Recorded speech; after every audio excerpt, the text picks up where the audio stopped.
jump up. I gotta just start ignoring him. I've been too nice. He'll yeah, you're his best friend now. He already knows I'm good cop. Yep, I'm the mean one. He will just jab the amount of padding he has on the top of his head. Oh, I know. He looks like he was bred to look stupid. You know what I mean? Like just that meat at the top of your head. I mean, I don't know why. So, like, I guess we could get into dog evolution real quick if we want to. But, like, he's a retriever. Why does a dog that, like, retrieves ducks need to be this big? I know, he's gigantic. His head is mad. He's like 100 pounds. Yeah. Go, for the listeners, go look at the YouTube. You'll see him walking around and, like, looking at us during the podcast. So beautiful. Trying to describe. Oh, he's the best. He is, like, I like a dog you could wrestle with. Yeah. You know, just like rough them up. I am the opposite of afraid I could ever break this dog. Oh yeah, seriously. And also just like you look at him and it's like, I don't think he's ever had a bad thought in his life. Like his temperament is just like, what is pain? Like if you broke his leg, you'd be like, that's weird. My leg's not working. Oh, maybe this will get better. I bet it will. Life's worked out so far. Wow, what a good life. Oh, he's gonna do it. He's gonna jump. Nope. I don't know if he's got the. He's stuck. The He like doesn't have enough room here. Yeah. He has totally charged me before. It's just like he also loves a nut shot. Like when he's jumping up, right in the crotch. I can't believe as big as he is, how much he was jumping when I came in was pretty crazy. Yeah. I get also surprises people because he's like 7 years old, which is like for a lab. Buddy. You know, he's not a spry young chap anymore. He also definitely knows we're talking about him. Yeah, he does. He just got him dressed like just staring the at him. wall. Just look at the camera. He's pacing. It's throwing me off. Yeah. But anyway, Fitz, I'm sorry, you're not the star. You're not the star of this podcast. Yeah, go lay on the bed. Go start your own podcast. Where's your grind? Where's your side Oh hustle? my God. His podcast would get so many more views than my podcast. Are you kidding? And it was just the sound of him breathing. Yeah. But like a video component too. He'd label it as ASMR and then it would become a fetish on TikTok. Well, that would be the demo would just be like Connecticut girls who had 13-year-olds daughters growing up. Yep. Man. Yeah, I could the people who stop and like bug me about him, don't eat the microphone. Are definitely like, you are not from the city. Yeah, that's for sure. But anyway, this podcast, is it a continuation of the last one? See, I don't know what your thought, because the original, and maybe we could still do this, was to do it on tyrants, because Netflix just put out that documentary on like crushed. I loved it. I thought it was so good. But then I asked you, do you want to do that or do you want to do something else? And you picked Teddy Roosevelt. So what is the thought behind this? What are you thinking with this podcast right now? Because obviously I know who he is. But I think I'm only here because of one person was like, I have Dan back on to rant about history. So this is really, we should have asked him or her. It's not a girl. No. I'll tell you that much. It's definitely not a girl. But we really should have just asked him, like, what do you want to hear Dan talk about? But I thought, Teddy Roosevelt's like precursor to World War I, so I guess that makes sense. But I could talk tyrants, I could talk.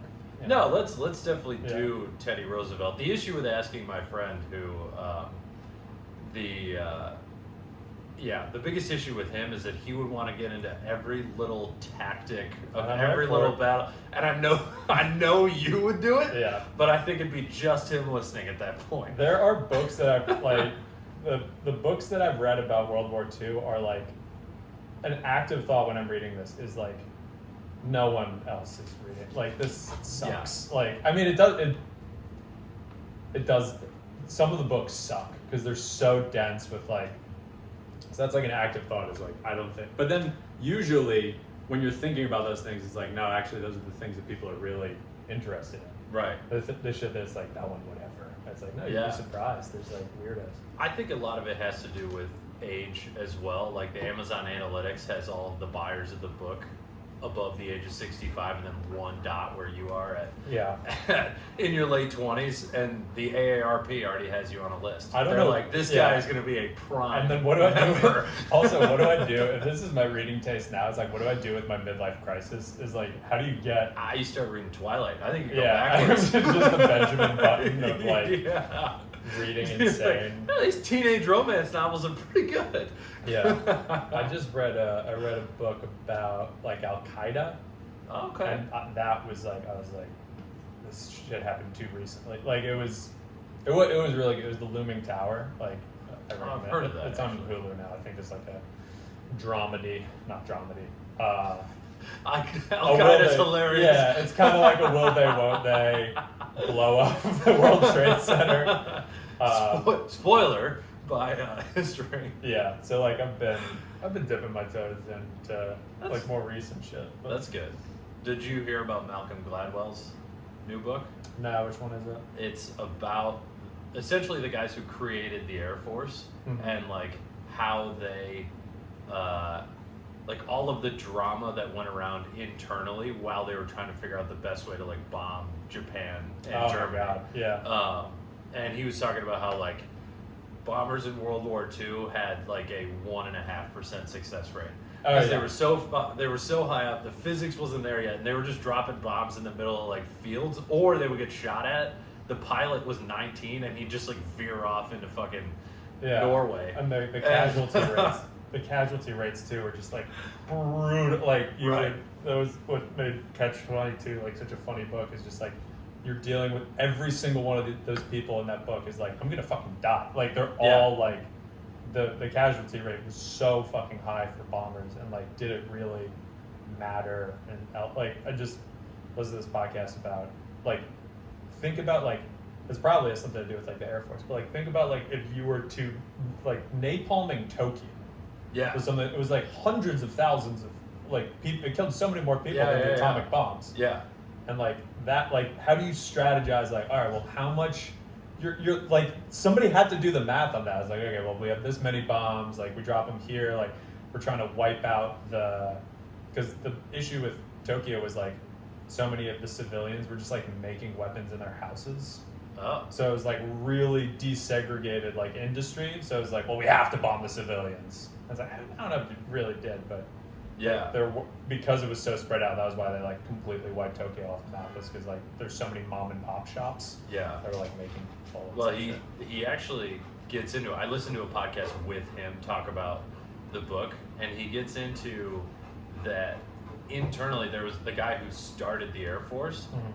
didn't want to like napalm people. Yeah. Like that wasn't his thing, but the success rate was so low that one of the army generals eventually took over the Air Force, and he was like fucking ruthless, and that Yeah. was all his idea. And so like there was a huge argument of like whether they should go after Tokyo and then how they should go after Tokyo. Mhm. And they realized, well, they build their entire town out of wood, Yeah. so we're just gonna napalm it, and then the entire town is just gonna burn down, and that's gonna be it.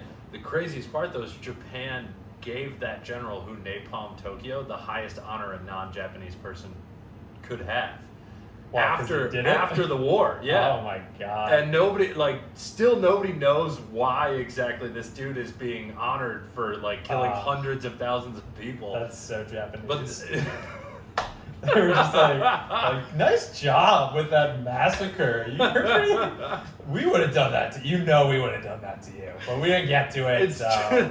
Like the thought that I had as he was going through how we attacked Japan was like, it reminded me of the knight from Monty Python and the Holy Grail, where it's Yeah. just like, hey, we just burned Tokyo to the ground. You gonna surrender? They're like, Yeah. nah. All right, so we're gonna send this one nuclear bomb at you. You gonna surrender? Nah. Yeah, the All right, fact so that- we're gonna send another one, and they napalmed like 4 cities. Yeah, it also they're like just like they're dead, laying on the ground, like fuck you. there is also like an alternate reality where like we dropped the second atomic bomb, and because Russia didn't declare war on Japan, like if Russia doesn't declare war on Japan, then I think you drop like another 2 bombs on it. Like, For real? Yeah.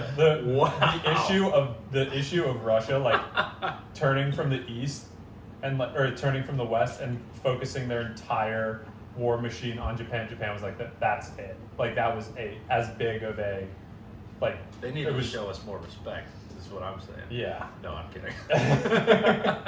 It was like, and then like at that point, if you're like the Japanese high command, you're like, the conversations that they must have had are just like, all right, well, how many cities did we how many cities did we? And the guy was like, here's the cities we lost today. Yeah. It's like, what should we do? It's like, well, we're not gonna surrender. Like, it's such that it's like Hitler's bunker of like this like Hitler had his like a birthday party when he was in the bunker, and like there was like you could hear the ground shaking from like the bombs getting closer, and he still had a birthday party. Yeah. Like just it only comes once a year, Dan. Yeah, when you're at that like insane extreme, it's just like you just become at that point, like, why cancel the party? You know it's yeah, you know you're fucked. You're like, sorry, we're gonna cancel this, we're all gonna die. It's like, well, we might as well go out having fun, right? Which would have been like probably a pretty lit party by Nazi standards. Oh, for sure. Yeah, I'm just like, we're not like you know you'd make a pass on somebody in the book like, hey, those Nazis can rage. Yeah, you know, it's probably it. This is probably it. Yeah. I know you're not busy. Yeah, I'm not busy. So here's the thing. I really think you should give it a shot. Yeah, that like end of the world. That shit's so ridiculous. All right. Other side note. Have you watched the Samurai documentary on Netflix? That's so fucking up my alley. It's so good. You God. gotta watch that one. Maybe that's the next podcast we do is the Samurai documentary. Watch it on Netflix. Dan and I, this is what we get for living alone, is just way too much history. Oh my God. You can way tell too much history. that neither of our girlfriends live with us because we get away. No. I was FaceTiming my girlfriend and she was like, are you listening to jazz? And I was like, yeah, kind of. And she was like, are you listening to a documentary about jazz? And I was like, yeah, that's kind of more what I do. That's my speed. I need the visual stimulation as God. well. Ken Burns' History of Jazz, dude. I just listened to a podcast with him, too. Oh, my God. It is so fucking meditative, so beautiful. All right, I'm really mad that I'm going to have to go watch this now. Yeah, and boy, when I tell you it's 15 fucking hours. Alright, so I'll put on hardcore history after that, and then I'll put on Formula One before that, and make it a real day that my girlfriend will just completely dump me over. I like feel bad recommending the things that I like, because it's like, listen, this is going to take up, like, I recommended a book about, it was like a 3-book series about the Rwandan genocide, and like, I recommended it to a friend, and he was like, I couldn't make it through the first book, and I was like, yeah, you know, in hindsight, 3 books is kind of, by the 3rd book, you're like, okay, I get it. Oh my God. So like, my recommendations always come with like, listen, here's something that you should do, but my God, it's gonna... Just watch Hotel Rwanda. Yeah, just probably get away with it. And that guy is a fucking insane story. His real life story, I think he just got like, captured. Yeah. I heard that. It's pretty insane. But anyway, let's get into Teddy Roosevelt. We did our, 12 minutes on World War II, which will appease World War II update, which just will for the new stuff. I'm really excited about this new World War II patch that's coming out. That a lot of bug fixes. And, fucking $10 for the DLC, god damn it. Yeah, that will appease the one guy. Yeah, no, I'm charging him for this podcast. Everyone else gets it for free. So not a girl. So clearly not a girl. No. It's Yeah. Anyway, Teddy Roosevelt. Let's I guess let's start from the beginning. So, exact dates that he was president. I don't know unless you wanted to start before that, because I know he's got like a long history of like living in Montana and being like a ranger. I think he was like 1900 through 1908 roughly, because he didn't do 2 terms consecutively. Yeah. Or like his first term, he was vice president. McKinley gets assassinated. We gotta bring that back, killing presidents. Dude, it happened. It was happening like a bunch, like a fucking lot. It was a lot. Lincoln, McKinley. Yeah, and I read this book about Ulysses S. Grant. He was supposed to be at Ford's Theater like that night when Lincoln got killed. He was invited. Wow. And he didn't go. So it would have been like a 1-2. Oh my God, yeah, John Wilkes Booth. But that would have been like fucking 4 presidents, and like it was McKinley got shot. Teddy Roosevelt got shot when he was running for president. Right. The 3rd time, which is insane. Yeah. You had enough of that guy. Yeah, but that's the famous. I think he got shot, and everybody was like, "Oh my god!" And Teddy Roosevelt did something like, "Everybody, shut up!" And he took the guy's head, like the guy, like they managed to it was like a anarchist, like schizophrenic, no real like ideology that like wasn't like a, like a rival political faction. He was just like someone who would live in Tompkins Square Park. Yeah, I think it was like the ghost of McKinley visited him in a dream and said like, Teddy Roosevelt killed me. Wow. Yeah. That's some real Roman shit. He was a lunatic. So that guy shoots Teddy Roosevelt. This is when Teddy Roosevelt's running for his third term with the Bull Moose Party. He gets shot, famously, like goes through his like spectacle case, goes through his speech that he had like prepared.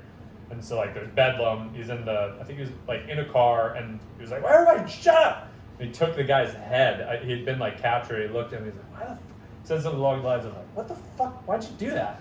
And then he saw that the guy was like insane. He was like, I got a speech to do. And then he went and like he did a speech that night, and he was like, "Everybody just got fucking shot," and everybody's like, "Oh shit!" Like that was like real leader. Yeah, the equivalent of like dropping a new mixtape. Like, you guys want to hear that new shit? Yeah. I just got shot. Because I was like pre-TV. Like there's like very limited video footage. Was there radio of the like? Could you hear him get shot, or was this pre? No, it was before the speech. This is like he's literally just talking to like a couple hundred people, and that's who's. Yeah, it was before the speech. Like in transport to the speech, he gets shot. Goes to the speech, does the speech like. And literally, as like his voice is like quivering, and he says like legit, like, "I was just fucking shot." All right, tariffs, and gave like a speech. Antitrust. Yeah, and there was actually like a pretty good career move to get shot. I think he was gonna lose the race anyway, but like getting shot, like everybody was like. The positive press coverage that comes out of that is just like, holy fucking shit. Like, I don't know anything about his policies, but he got shot and then did a speech. Like, it is admirable. And so that he did get like a boost in the polls of like the get shot in the chest and still do a speech bump. So I guess this is more of a general question, but I think it relates to the time. What was kind of like the political knowledge of the late 1800s, early 1900s? Like now, we have the technology and the means to essentially dissect every thought that Joe Biden has ever had, and call him a hypocrite over here, and he's consistent over here and whatnot. But like the average American, did they really have any idea what the president was looking or like trying to do, or how it affected them? Because his big thing was antitrust. Do people understand what the Rockefellers and Carnegie and like all these guys were doing, or were they just like, I don't know, railroad just came through? Yeah, I think it's a valid question. Like, so Teddy Roosevelt, I would say in general, presidents prior to Teddy Roosevelt, like Teddy Roosevelt he was the most famous person in America when he was president. Like, he was a war hero prior to... He didn't have to compete with Scarlett Johansson. No, yeah, and then like what is entertainment? Or The Rock. Yeah, what is entertainment at that time? Like, so what he did a very good job of, and he was like very famous for it, is he had like pretty much an open door policy with news reporters and stuff, and he gave them the idea that they were shaping policy.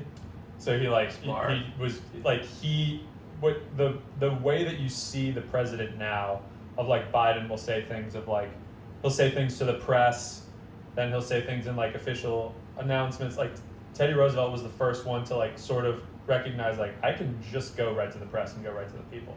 Yeah. And so he was also like super knowledgeable about like how intelligent he was.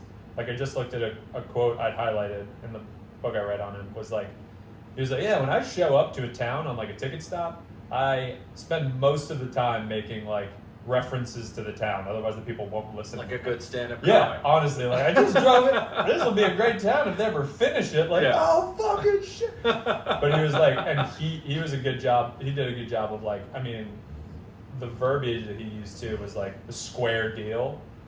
A fair deal? No, I just want to give everybody like a square deal.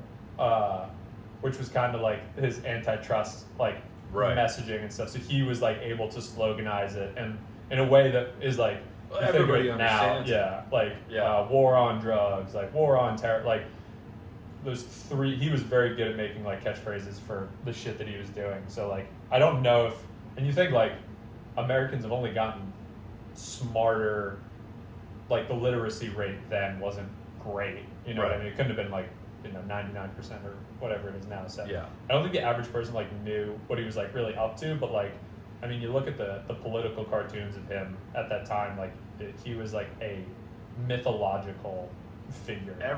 Every cartoon that I've seen, he's 50 feet tall. He's got like a massive, a stick, which is part of his Yeah. thing, but like the trust busting thing, like him chasing companies away, like he seems more like Goliath Yeah. than a president. And also like so there was like the very famous coal strike that he there was like it was a coal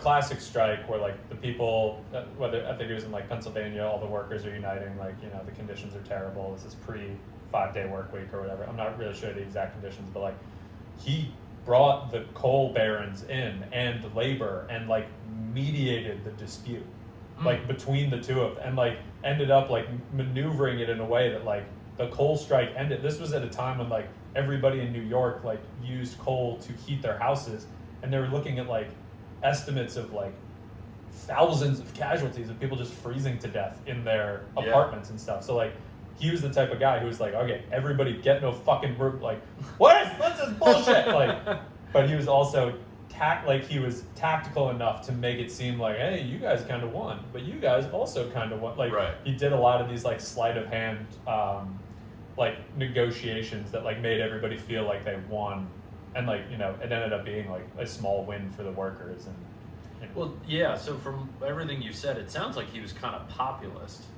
but at least from everything that I've heard, he doesn't come across like a populist would nowadays, like a Bernie Sanders or a Donald Trump type of figure.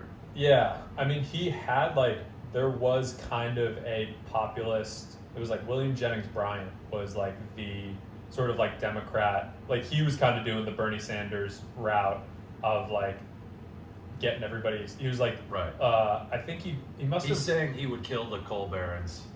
Yeah, instead like of, that like, shit. work Yeah, with like them. the Yeah. pure like Right. social. Yeah, in terms of like his.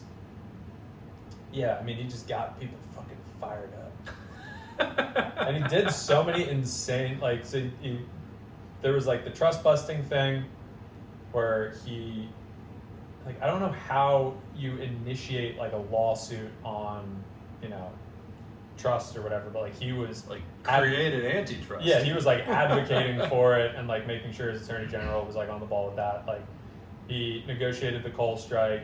He ended the Russo-Japanese War.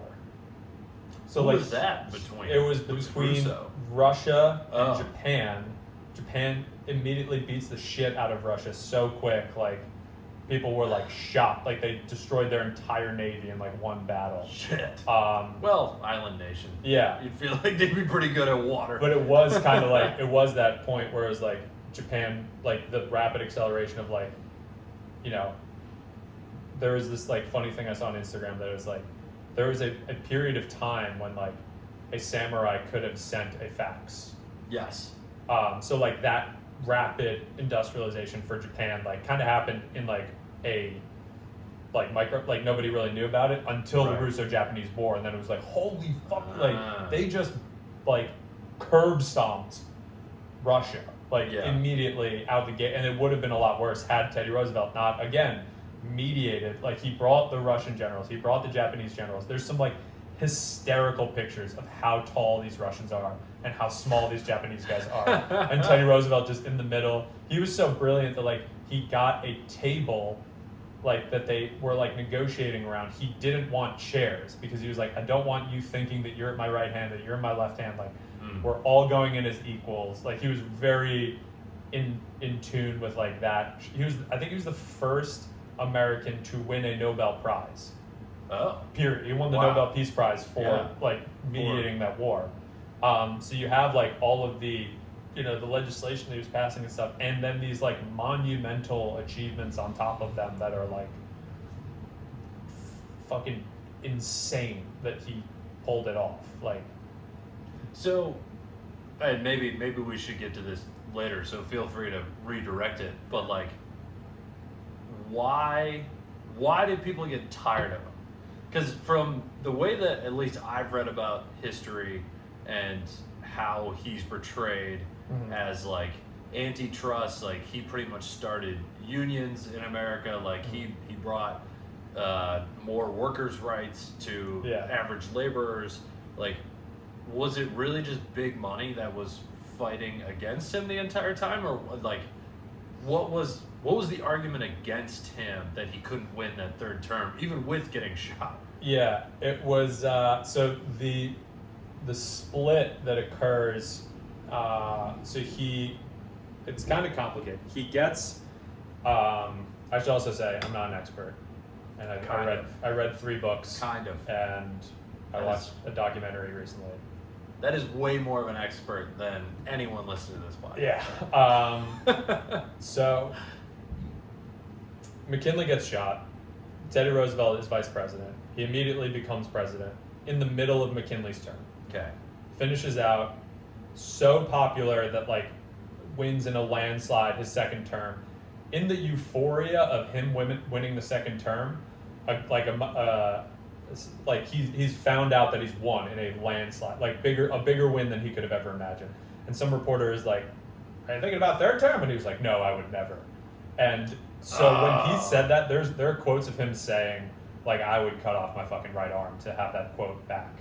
Wow. Like, because so now that he's said, like, I don't think, and he said it in a way that like, oh, Washington, like, because up until that point, 2 terms is sort of just like an just homage. Do it because everybody does. Yeah, it wasn't a law yet. Yeah. So it's kind of like, oh, you think you're Washington? FDR fucked that one up. But yeah. he went a little nuts. Oh my God, and he was so sick when he ran for the third term. It was ridiculous. But so now he is like on the record saying like, I'm not gonna do a third term. So he doesn't do the third term. Taft, who was his like protege for the third term, he gets into office. Teddy Roosevelt goes on, I think, the safari then, or like a global world tour afterwards. They might have been at the same time. He traveled so widely afterwards, but then he watches Taft's policies, like Taft sort of like appeasing like the big, the J.P. Morgans and right. Was it J.P.? I think it was like J.P. Morgan. J.P. Morgan. Yeah, that era. Rockefeller. Of, Carnegie. And so those were like the stalwart Republicans. They're essentially the Zuckerberg, Bezos, Musk of 120 years ago, 110 years ago. Yeah. I actually did a whole podcast on antitrust and like the history of it. Oh, nice. You definitely know more about that than I do. I don't know shit about his policies. I won't get into it since I did like a whole podcast on it, but essentially like it's the same thing that we're dealing with now. Is like it's so hard to keep money out of politics. Yeah. That like Teddy Roosevelt was so great because he didn't give a shit about money. It seemed like. Yeah. He was like, I am doing this for the people, and these people were the barons, the titans of industry were like, well, we'll give you this money, and he's like, I don't need that money. Yeah, I mean, he definitely like he was able to work within the party machine to get to vice president. Like, you did still need to like appease like the Republican Party bosses at like in Tammany Hall, and like he was able to like navigate all those things without like alienating the big donors. And but when he gets to Taft's term and he sees Taft like reneging like a lot of his policies, especially around like antitrust and environmental stuff, which is like Teddy Roosevelt invented conservation. Like, he's one of the first national parks. He's one of the first recorded people saying conservation. Like the word, like it didn't really apply, and it was in a time when like people were like, "There's no buffalo left. There used to be a million." Like, imagine that there's no real equivalent in America, but like in our lifetime, like visually you can't say like there's no buffalo. There used to be like so many buffalo. Squirrels just disappeared. Yeah, like that. Like, what happened to all those squirrels? Or pigeons. And like, Jesus Christ, there's no fucking pigeons. I wouldn't be upset if the pigeons left. Yeah. Pretty tired of them. But anyway. So all Taft like doesn't do as much for Roosevelt's, Roosevelt pretty much says, like, keep doing the things that I did. And Taft's like, okay. And he kind of tried, like, there's a scene, I think, where, like, Taft, like, is crying as Teddy Roosevelt is, like, just fucking, like, unloading on him in the press. And Taft is just like, I don't know what else I could have done. And so, like, Teddy Roosevelt was, like, a bully in that way, but it was also, like, what else was Taft supposed to, he was just going to copy everything that you did? Like, he had other views and stuff. So then Teddy Roosevelt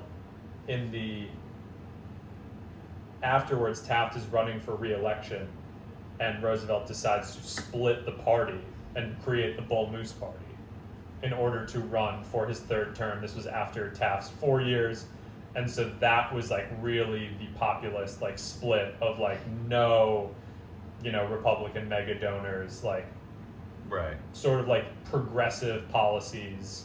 And you look back on, like, progressive policies, and, like, what was it? It was, like, children shouldn't smoke while they're, like, fucking working at a Ford factory. Like, women should vote. Women. Like, no, that was like. Wasn't that when around was that time? Women's suffrage? I thought that was like the 19 teens. Like, maybe. I think I that don't, was I don't know if he right ever, like, around came there. out in favor of women's suffrage, but he was, like, the most progressive dude that you could. Right. But, like, yeah, so that was like, prior to that, he was kind of like a Republican first, progressive second, and then he literally. Well, so for the listeners, the Republicans used to be the more left-leaning party back in that day, which is why you hear, like, Confederate supporters now saying Republicans are the ones that freed the slaves. It's like, well, they kind of changed. Oh my god! And every like, dude, every black person was a Republican in Teddy Roosevelt's time. Like, okay. And so that shift kind of happens, like, with FDR, and then there's, like, I even read, like, there was, like, a seismic shift of black voters when JFK. This is how recent it was. JFK called Martin Luther King when he was in jail to, like, get him out of jail. Wow. When he was before JFK gets assassinated, and, like, even that was, like, an event that pushes, like, black people traditionally towards, like, the Democratic Party. So it was, like, a century-long thing, but, like, the Bull Moose Party at that point was, like, pure progressive policy, and then he ran against Woodrow Wilson, who was like, I also think those things, like, right. So that was, and Teddy Roosevelt recognized it immediately when Woodrow Wilson comes out of the Democratic primary. He's like, he's got most of the same ideas that I do. So it's like, I think, trust busting. Like, what are we talking? There was no debate. Like, so that was. So is it fair to say that, like, the modern day similarity would be, like, if Trump started his own third party and then ran against Ron DeSantis for the presidency, and Ron DeSantis is looking at him like, bro, we got the same beliefs here, man. Like, you're just splitting the party. No. It would be like Trump splitting the party, running against Biden, and Trump and Biden have, like, pretty much the same progressive policies. So it'd be Trump, like, be Trump, like, so, like, Teddy Roosevelt arguing against Woodrow Wilson is like, so it was a 3-person race. It was Woodrow Wilson for the Democrats, and then for the Republicans, it was Teddy Roosevelt for the progressives, and then Taft for the, stalwart Republicans is what they're called, so, like, the party line. And so, like, Teddy Roosevelt, like, I mean, there weren't debates, but every point was like, Woodrow Wilson was like, dude, we're on the same page. Like, what are you fucking? Do you want to be, like, Secretary of State or something? Like, I'll give you a job here, man. and that was why, like, Teddy Roosevelt, like, knew he was gonna lose. He didn't know how bad he was gonna get, like, whopped. Like, walloped. I just a third party is pretty. Yeah, pretty tough to win. He did beat Taft though. Yeah. So it was like. That's true. Wilson, Teddy Roosevelt, and Taft, like, got, like, no votes. Yeah. Yeah, I mean, at least in my head, unless you've got a more specific answer for that, I think, like, those older elections, I always go back to, like, how much did people really know, And then Woodrow Wilson, he didn't. Who was, I'm thinking of Hoover, who had, like, the shit show in the Great Depression. Yeah, no, Woodrow Wilson was, like, keeping them out of war I think he won 2 terms. Like, so he gets in like 1910. He's. I think he ran a second time, and it was like he kept us out of war. Was like the tagline. I'm pretty sure he was a 2-term president. I'm not really sure now that I think about it, but yeah. But in terms of like, Anyway. yeah, why do people not? What's there not to like about Teddy Roosevelt? Super racist, like so white Wow. supremacist. Like it would, because it's like this is kind of like everybody back then was a piece of shit. Sure. Because he literally is just like on the record saying like, those black people, they're a good race. Like, I think, like they're like, you're talking about like 9th or 20th century race theory where he's like, Yeah. Just the generalizations that he speaks with. And then like, there are a couple like really ugly issues with African Americans with him. So like, he has Booker T. Washington over the White House for dinner. And, it's like, the big, I think it was, if not, I think Grant had some black people over at the White House, but like Booker T. Washington, arguably the most famous African American at that time, like largely considered like a spokesperson for a majority of African Americans. Teddy Roosevelt has him over for dinner. The backlash from the South is so bad that he never does it again. Wow. So like you can say like, oh, he was kind of the person that did it, but like he also like he was like, oh, I'm never doing that. That was a big headache. And so there was a very ugly incident in Texas where it was like, I can't remember the size of the army unit, but there was a riot that was reported. I think it was like called like Brownsville or something, which might be worth looking up. But the town reports like, oh my God, this all black brigade, they went on a shooting spree down here. Like they shot up the whole town. Like you got to send somebody down here to investigate. And they went down and investigated, and it was like the bullets that were found on site were not army issued. Like it ended up being like a story of, like the white people in the town not liking that there was an all black regiment stationed there. They fabricate and this is all like after the fact, like how much did Teddy Roosevelt know? I'm pretty sure he's pretty up to date on it. Yeah. And so all of the people who were in that brigade, all African American soldiers, were decommissioned from the army, lost their pension and benefits. Shit. So that's like, I mean. So he just like appeased the townsfolk. Yeah, and the Southern Democrats as well. I mean, not to say the Catholic Church is doing the right thing, but I feel like they could have taken a note and just shifted him somewhere else. Yeah, we definitely could have Catholic Church then. I don't know how much they knew the Catholic Church was doing that back then, but but it worked for them. Yeah, for a while they got away with it for a long time, and they would have gotten away with it too if it wasn't for the meddling documentary. meddling documentary spotlight. Fucking Mark Ruffalo. Yeah, it would have gotten away with all that molested too if it wasn't for that meddling Mark Ruffalo. The church that was like, fun fact, the church that was like 2 miles from my house that my stepmom used to go to was on that list at the end of that movie. Oh my God, dude, so many. Yeah, I went to I was like, no shit. I had to text my dad. Yeah, but it's also like my high school was like, I think like the 70s. There was and it all comes out now. 70s or 80s. But yeah. So yeah, that was they should have Catholic Churched those people. And then also he was, in terms of why I hate Teddy Roosevelt, absolute insane imperialist. Like. Really just wanted to like peacekeeping between the Japanese and both the of those things. He shot a dude with a pistol in fucking San Juan.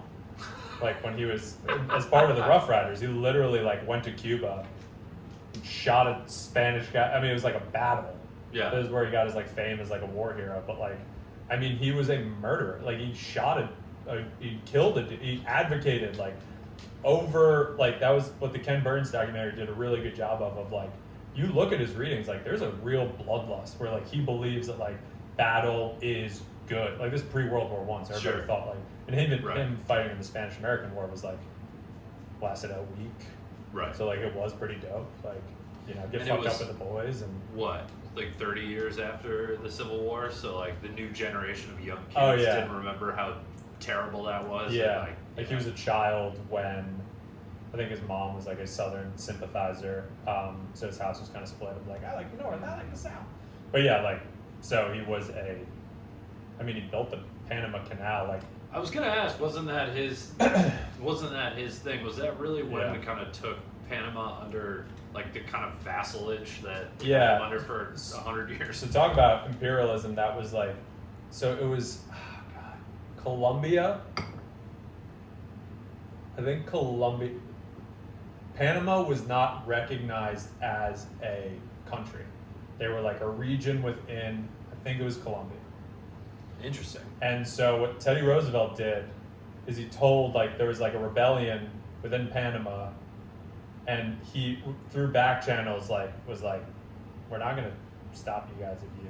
Like, they made a deal for the Panama Canal. In fact, have a couple guns. Yeah. Have just a few. I don't know. So they made We'll erase the American sticker. Yeah, on. they made a deal with the Colombians. Panama is part of Colombia, and the deal for, however many hundreds of millions of dollars, like, or tens of millions of dollars, we're gonna put a canal through Panama. And Colombia was either reneging on it or trying to up the price. So rather than renegotiating, Teddy Roosevelt silently sponsored a coup, in Panama. That's some modern shit. Yeah, I mean, he was saying yeah, I'm not gonna say no. Through the back channel, he's very coy about it. But then as soon as it becomes the Panama army has taken control of the capital, Teddy Roosevelt's the first person to declare them as a country. Recognize their statehood, Nice. Renegotiates the Panama Canal deal Nice. for a lower deal, and then gets building. So that that sort of meddling in international affairs is not chill now, and it did set off the you look at how much we've meddled in South American affairs since. I mean, every year. Yeah, pretty much every year. It's that's all we do is meddle there and the Middle East. I mean, it goes in swings, right? In the early 1900s, it was we're not meddling in shit. We want to be we want to focus on ourselves. We just had this civil war. We're trying Jim Crow. We're trying to build with the Reconstruction.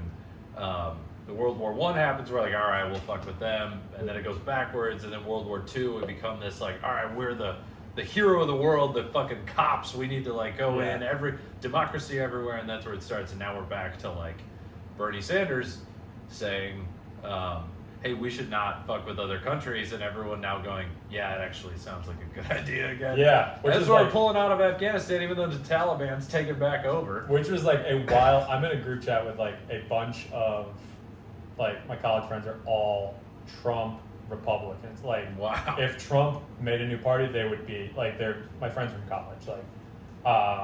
And I got a text today from one of them. It was he's in the army, and he's what we're doing, leaving the Afghan people like that is fucking incomprehensible. And I was Trump did the same tried thing, yeah. so hard. I was we're getting to a point where current affairs are happening so quickly that it's I don't know who is pro-Afghan.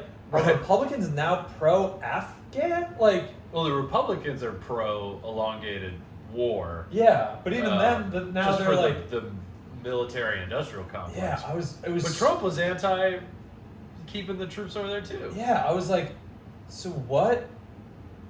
What are the rules? Because Trump did that and it was, I'm a bleeding heart liberal, but it was the same thing that happened in Turkey, where Trump was are you gonna invade? It's to the dictator, or Erdogan or whatever his name is, and he was no, I'm not gonna invade. He's okay. Erdogan. Yeah, Erdogan. Yeah, and he pulls out. See, that's how I know you read, because yeah. that's Erdogan is how Yeah, it's spelled. Erdogan, yeah. See, I only listen to podcasts, which is how I knew it was Erdogan. But sorry. So Trump pulls out of, was it Syria? Yeah, might have been Syria. Yeah, he pulls out of Syria, and then the Turks come in, and the Kurds are the Kurdistani people are I can't believe you betrayed us. And it's did we just do that to Afghanistan? We're just Yeah. no one knows what is. All you can say is that it is terrible for Biden's presidency. The fact Yeah. that Afghanistan is falling this quickly.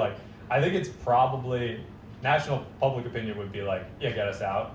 but like we couldn't have left worse No. than like No. a city a day falling. Like it's insane. I was just listening to a podcast on it. But anyway, we're not doing current events here, although I do have to ask, what's it like to be the only one of your friends that's vaccinated? Do you feel invulnerable? Dude, do you feel better than them? One of them has this thing about like, dude, I don't know, like. Right, Fitz is about to lick an outlet. So please don't. if the dog gets electrocuted, all right, go on, That'd he's be done. Yeah, dude, the vaccine misinformation is like Yeah. ridiculous. Yeah.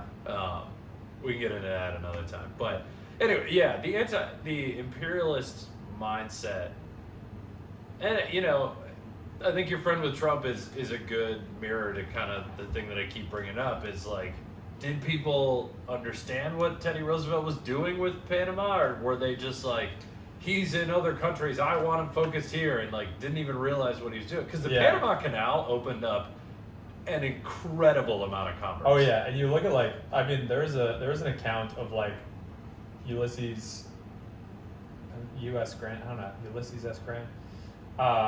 of him just think about what it took to get from New York to California. It took a railroad. Previously, it was like so you had to go over land. Yeah, and then like even if you were like, okay, I'm gonna do it, you know, water is like quicker, half of the way. You land in Panama. You have to carry your shit through Panama. Yeah. You have to get it re-picked up by a new boat that didn't make it through. Yeah. Like it was, so the or you go around South America. Yeah. That's a pain in the ass because you're in the Arctic Circle. Yeah, and it was just like a gigantic like world-changing like benefit to. I mean, it's like incomprehensible how big of a deal it was for like American commerce. For the world's commerce. Yeah, and like Europe. Yeah. That was the whole point of Columbus landing. He was hoping to find the Panama Canal. He really was. Like Teddy Roosevelt. He missed, but yeah, and Teddy Roosevelt was the type of person who's just like, fuck it. I'm gonna make it. Like, and then he's like the first. He shows up. I'd love there. to be in that meeting. He's like, we're gonna dig a trench in Panama. They're like, what? I think it was like a French company prior, so like they took over all this like equipment and stuff. So I'm pretty sure him going down there was like the first time an American president left the country while in office. Like he went to the Panama Canal. Like there's an image of him in like a backhoe with like this like ludicrous white suit. Like I mean, he's a fucking baller. I'm picturing a giant hat like Doug Dimmadome from Fairly Odd. Yeah, it was not. He was like he was. That was the other thing too. It's like sort of there's a power in being like a caricature. Yeah. I mean, Teddy Roosevelt's brilliant. Like he has like, you know, he wrote dozens of books. Like the Naval War of 1812. He wrote a book about it in college, and it was like immediately just recognized as like, oh yeah, no, that's like a very good account like of the Naval War of 1812. Like so he like you can have like this sort of like buffoonery also. Like there's quotes of like Edith, his wife, saying like he's a child. Like he's legitimately He just sounds like he's got a shitload of energy. Yeah. Honestly. Oh yeah, that's like the coolest part about like reading about him is like people trying to describe him is like he was like you hear like electric, like all of these like action verbs of like he was like boxing in the White House and a guy like broke his eye socket and he was like kind of blind in office. Like he broke his eye socket in office, lost like the ability to see out of his eye, kept going. And also he was boxing up until that point. Like in Rough House, like he would just beat he would just have these like beat the shit out of people that showed up. Those people terrify me.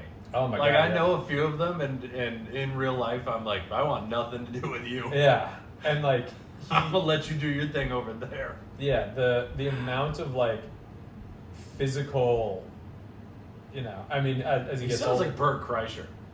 Kinda, yeah. Without the drinking. Was it well? Yeah. What? He drank a little. He actually. I just assumed everybody back then was drunk all the time. He actually. How crazy is this? Because he was so like. Charismatic and boisterous, like he was on the campaign trail, and a reporter was like, Teddy Roosevelt clearly drunk, and he sued the reporter for slander. Like, goes to court. FDR ends up showing up as like a character witness, and is like, he doesn't drink, and he wins the case. Like he ended up like arguing and saying like, no, I don't fucking drink. Like, you think I fucking drink? I don't fucking. I'll take That it dude's to court. punishment was to dig the Panama Canal. Yeah, and just got so much malaria. His kids are still down there. He got so much malaria. Oh man. Yeah, there's like he's got like Paul Bunyan style stories of like, I mean, he literally like exorcised asthma out of his body. Like, he had very terrible childhood asthma, and there was like this like a couple of summers where his dad was like, there's no cure for that, like you have to rebuild yourself. And so he like did all this like gymnastics, boxing, like rowing, like became he wasn't very a big child, but like he beat the shit out of asthma until it just like didn't bother him anymore. There was no cure. There was no like the treatment. You just got used to it. Yeah, the treatment at that point was like, go up to the woods for some good air. Yeah. I was like, that's not good. We'll give you a leech or two if you really want. Yeah, blooding him. Yeah, exactly. So like, those are like the things I admire about him are like those stories. Like, there's a point when he held the record for most hands shaken in a day. Like on New Year's Eve, he like, or like New Year's Day or like Christmas Day, he just like, all right, you're gonna shake everybody's hand. Like, line him up. And he was just like, hey, how's it going? What's this guy on, man? Like, hey, what's up? Hey, okay. It was like, how do you have that kind of energy? Yeah. The Spanish flu would have killed him instantly. Well, here's why he had the energy. It's because when he was an assemblyman in New York, same day, his mom and his wife die. Shit. And so after that... you could get away with so much shit if both the female figures in your life died. Think of how many jazz documentaries you could watch. But also... if your girlfriend and your mom both died. But think about... So rather than... so his mom dies, you know, his mom is like... He idolizes his mom. He really idolized his dad. His dad died when he was young as well. But he's, you know, like a 28-year-old, 26, 25-year-old, like, assemblyman in New York. His wife dies during childbirth. So he gets a daughter, and then, but his mom, like, he had a journal entry on the day where it was just like, the light has gone out of my life, and just like a big X. And from that point on, he was always like real energetic beforehand, but from that point on, he started running from shit. Whereas like if he had like, depression is like a known trait in like the Roosevelt family. I think like his brother ended up killing himself. Like there is like sort of a strain of depression, and he was like, nope, that was not. Like, okay, I'll go out west. I'm gonna become a cattle rancher. I'm gonna fucking. And it was like, hey, no, I don't think anybody was ever like, how are you handling the death? Like, what? Splendid. What are you talking about? Okay, I'm gonna go. Oh, there's war in Cuba. I'm gonna go. Ah. Like he never. If I keep working, the anxiety can't catch me. Yeah, and so like that was kind of like, so he had like a natural propensity for energy, and then also this incomprehensible grief that he never dealt with. Wow. Never addressed, never said his wife's name again after that point. Wow, he's a real fucking man. Yeah, dude. That is an old school. Like, oh, like it was like, Teddy Roosevelt, like, you're done being president. What are you gonna? I'm gonna go to Africa. I'm gonna kill everything. I'm gonna kill every fucking thing that I see. And he did. He killed everything. You look at what he killed in Africa, and it's like multiple elephants. Jeez. Like, did he strangle them too, oh or my was he God, like dude. cheating using a gun? And he was also like, he was a taxidermist too. Like, he was such a freak. So like, when he was young, he would like kill birds, and like, he made pretty much his own zoo as a child. He was like, look at all this shit I got. And he was just like constantly like taxidermying, like embalming. Remember what I said? I don't animals. like people like this. Yeah, like from afar, I respect it. Yeah. But boy, watching that kid grow up and be like, he's either going to be really famous for a good reason or a really bad one. It really could have gone either way. Yeah. He could have been Jack the Ripper. I mean, he killed so many animals. And then like, you talk about like serial killers and like, what's the first thing? I mean, his killing of animals was always like academic, but then it was also like, if you killed one rhino, why do you have to kill two more rhinos? Like, right. So it's a really hard thing to sort of like justify, because it's like, he is this environmentalist, he makes all the national parks, and also would just shoot a fucking rhino in its head. Yeah. Get a better hobby, dog. Yeah. All just because he couldn't. It was like, just, it's okay to be sad. Yeah. Like, Yeah. It's like, stop killing rhino. Like, just deal with it. He named every single rhino he killed after his wife. Yeah, fucking Alice. Alice, I think. Yeah. All right. Well, we got what? 5 minutes left. If you want to do a speed round, or if there's like one topic you haven't brought up, About Teddy Roosevelt. now is the time. Or we could edit. You know, it's your 5 minutes. Yeah. It was good. It was a good guy. Pretty racist. Everybody then. Racist. Everybody Killed a then lot of animals. was racist. Yeah. Yeah. Progressive, but also, conservationist, but also, Yeah. and just like it was also like probably one of the most well qualified. Like he was brilliant. Like he read a book of multiple books a day. Jeez. There's reports of him like writing and dictating at the same time, like different messages. Like he was able to like do like parallel thought at the same time. So his brain just was different. Yeah, and so like you look at like, I mean, Trump and Biden are like not the most qualified. Like they're not. Like their resume and like also just in terms of like mental ability, like Right.